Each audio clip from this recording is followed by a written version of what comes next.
নমস্কার বন্ধুরা, শিবানী কিচেনে আপনাদেরকে স্বাগত। এই দেখছেন মৌরালা মাছ। এই মৌরালা মাছ দিয়ে আম দিয়ে টক করব। চলুন আগে মৌরালা মাছটা নুন হলুদ মাখিয়ে ভেজে নিই। তেলটা গরম হয়ে গেছে, এবার আমি মৌরালা মাছগুলো এর মধ্যে ছেড়ে দিচ্ছি।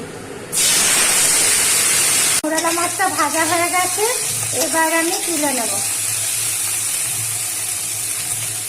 এই দেখুন বন্ধুরা, মৌরালা মাছটা ভাজা হয়ে গেছে, তুলে নিয়েছি। এবার আমি মৌরালা মাছ দিয়ে আমের টকটা তৈরি করব। বন্ধুরা, আম দিয়ে মৌরালা মাছ টক করার জন্য তেলটা গরম হয়ে গেছে, এর মধ্যে আমি এই দেখুন 5 ফোড়ন দিয়ে দিলাম।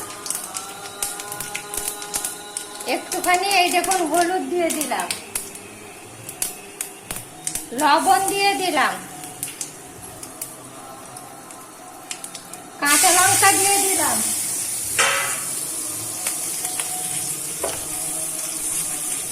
এবার এর মধ্যে দেখুন আমগুলো ছেড়ে দিচ্ছি।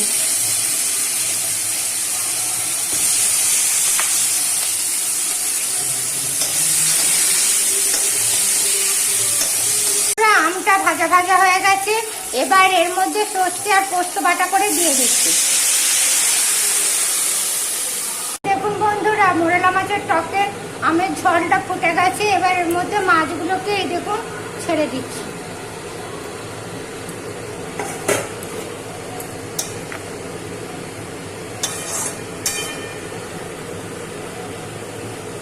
এবার এটাকে আমি ঢাকা দিয়ে দেব। বন্ধুরা, আম দিয়ে মৌরালা মাছের টকটা আমার হয়ে গেছে। আপনারাও ঠিক এইভাবে আম দিয়ে মৌরালা মাছের টক করবেন, দেখবেন দারুণ খেতে লাগছে।